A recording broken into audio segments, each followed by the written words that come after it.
Bismillah, alhamdulillah, salatu wassalamu ala rasulillah wa ala alihi wa sahbihi ajma'in amma ba'd. Qala al-imam al-Ajurri rahimahullahu ta'ala, ahaqqu ma ustuftiha bihi al-kalam alhamdu li maulana al-karim.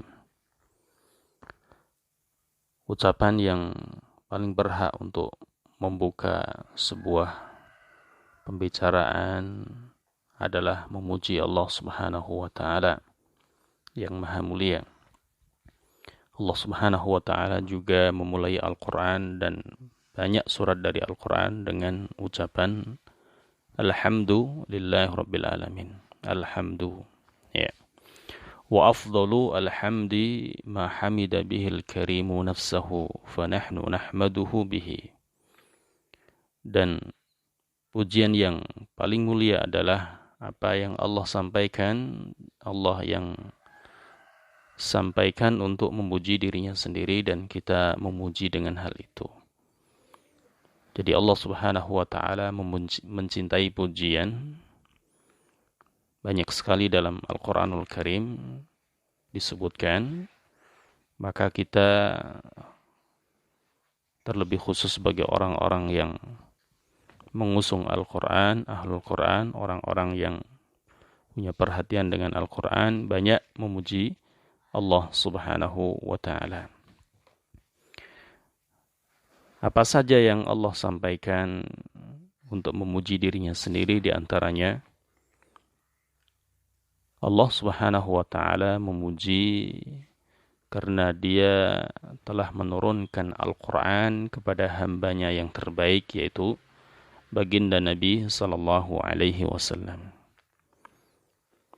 Sebagaimana yang disebutkan dalam surat Al-Kahfi, alhamdulillahilladzi anzala ala 'abdihil kitaba wa lam yaj'al lahu iwaja. Segala puji hanya bagi Allah yang telah menurunkan Al-Kitab, yaitu Al-Quranul Karim, kepada hambanya, yaitu Rasulullah sallallahu alaihi wasallam, dan tidak menjadikan Al-Quran bengkok. Tidak ada cacatnya, tidak ada kebohongannya. Semua petunjuk yang Allah sampaikan di dalamnya adalah benar. Tidak ada yang menyesatkan hambanya. Qayyiman liyundira ba'san syadida min ladunhu wa yubashshiral mu'minin alladhina ya'maluna as-salihat anna lahum ajran hasana. Al-Quran dijadikan oleh Allah sebagai petunjuk yang lurus. Semuanya mengarahkan kepada kebenaran, tidak ada kebatilan sedikit pun di dalamnya. Liyungdira ba'san syadida, untuk memperingatkan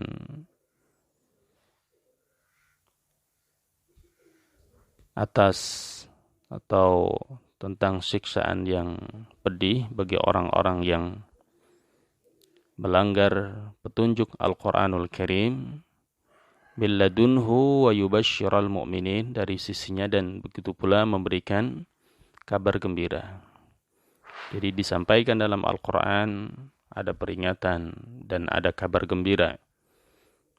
Peringatan bagi orang-orang yang melanggar isi Al-Quran, dan kabar gembira bagi orang-orang yang menjalankan isinya.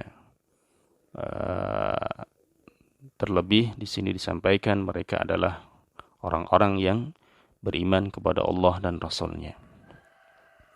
Alladzina ya'maluna as-salihat, orang beriman tidak hanya mengaku dirinya beriman, saya muslim, tidak, tetapi mereka mengamalkan amal saleh. Amal yang berdasarkan petunjuk, amal yang baik menurut Allah Subhanahu wa ta'ala, bukan menurut hawa nafsu manusia. Amal yang ikhlas hanya mengharapkan pahala dari Allah Subhanahu wa ta'ala. Apabila mereka beriman kepada Allah dan apa yang diwajibkan oleh Allah Subhanahu wa ta'ala, termasuk beriman kepada nabinya, beriman kepada Al-Quran, beriman kepada sunnah Nabi sallallahu alaihi wasallam, kemudian mereka beramal saleh, mengamalkan petunjuk dan ikhlas karena Allah Subhanahu wa ta'ala, dikabarkan olehnya anna lahum ajran hasana. Sungguh bagi mereka akan mendapatkan pahala yang baik, yaitu surga, makithina fihi abada, dan mereka kekal di dalam pahala tersebut selamanya.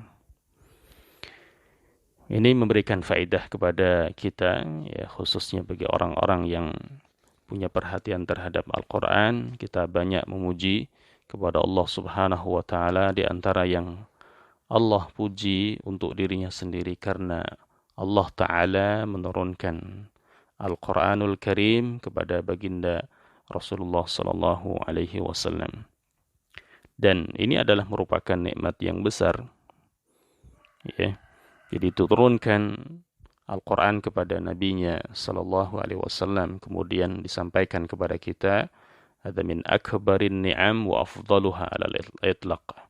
Merupakan nikmat yang paling besar, nikmat yang paling mulia, ya, secara mutlak. Kalau dengan seorang mencari petunjuk dengan akalnya sendiri tidak akan bisa. Dengan diturunkan petunjuk dari Allah, kemudian dibimbing oleh nabinya yang mulia Sallallahu Alaihi Wasallam, orang-orang bisa berada di jalan yang lurus, jalan yang benar. Ini adalah sebuah kemuliaan dan nikmat. Ini wajib kita syukuri dan banyak memuji kepada Allah Subhanahu wa Ta'ala. Ini yang makna yang disampaikan pada ayat yang mulia ini. Baik, insyaallah kita lanjutkan pada kesempatan yang akan datang. Semoga kita bisa banyak memuji Allah Subhanahu wa Ta'ala dengan lisan kita dan dengan sikap kita. Kita mengakui akan semua nikmat yang Allah berikan. Apa yang ada pada diri kita adalah dari Allah Subhanahu wa Ta'ala. Wassallallahu wasallam ala nabiyyina Muhammad. Wassalamualaikum warahmatullahi wabarakatuh.